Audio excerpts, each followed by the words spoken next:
When I was depressed, I ate positive affirmations up. I mean, I was on Google looking at every single positive affirmation there was, reciting it to myself in the mirror, and also on YouTube, listening to every subliminal or 8-hour long listen as you sleep video so that you could transform your subconscious mind, but it never worked. It really didn't. If anything, it prolonged my suffering and made it worse. When you're depressed, you are more receptive to these positive affirmations and getting into that side of spirituality because you have this negative idea about yourself. And so it makes sense, and you think it makes sense, to want to think positive and just do the complete 180, the complete opposite of what you're doing. Because you hear all the time from spiritual gurus to life coaches and people in the self-development industry as a whole, just think positive. That's what's going to generate happiness, or continue to think negative. That's going to prolong your suffering. It's very black and white. But what fails to be addressed is this gray area,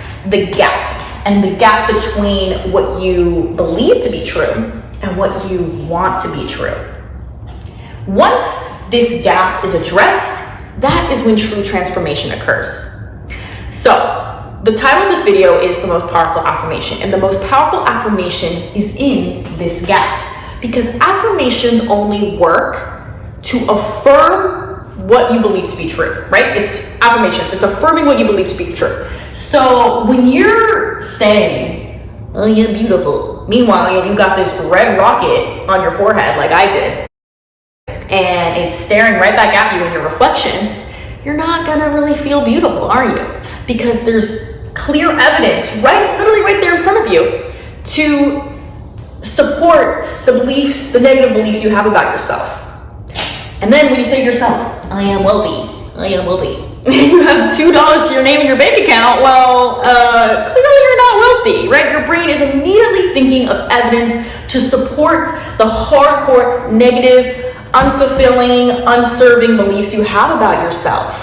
And so it is therefore evidence that's going to transform your mind into believing the positive things that you want, all right? It's not just repetitive statements of affirmations that's gonna make the thinking and the transformation positive and allow you to have the change that you want in your life. No. Because let me tell you something, when somebody's mean to you, you're not gonna think that they're a nice person by continuing to say to yourself, Sally is nice, Sally is nice, Sally is nice. No, your brain will continue to think of evidence as to why Sally's mean based on how she treated you in the past, how she treats other people. Maybe it's something that she's said, something she's done, whatever. It's always going to think of evidence. So it's the evidence that is going to save you into believing what you want to be true, all right? The serving thoughts that you want. So saying this affirmation right here, I am willing to consider, is truly transformative because it puts you in a neutral position and a neutral point. It makes your mind and your brain more willing to conjure up evidence to support what you want to believe.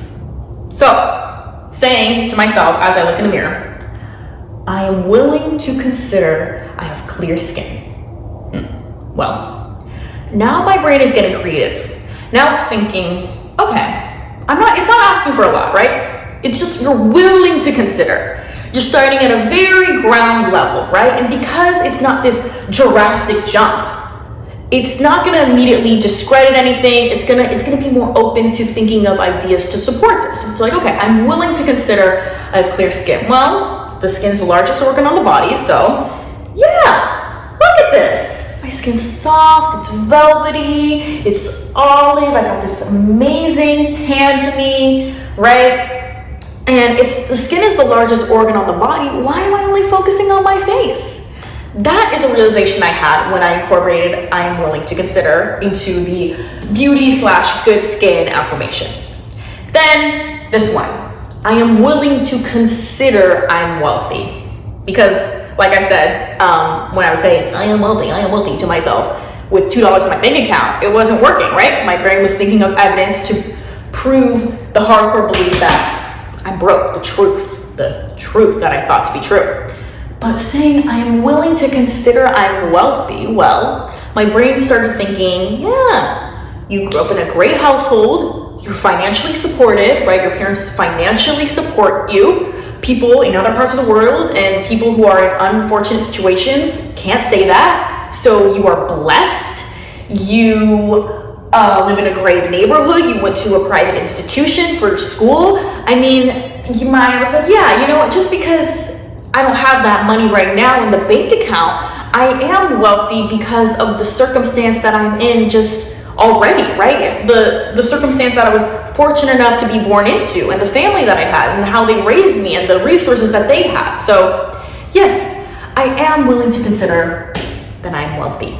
See, so this neutral position that the I'm willing to consider phrase gets you in really makes the transformation and really allows you to convert the negatives into the positives, all right? So stop jumping from black to white. It's not going to work. Dance in the gray area. The gray area is I'm willing to consider. So any affirmation that you plan on using, put I am willing to consider I am blank, and it's really going to create the change that you want to see in your life, and slowly but surely create that sense of fulfillment and sense of overall well-being that you have been searching for all along. I hope this video helps, and I'll see you next time.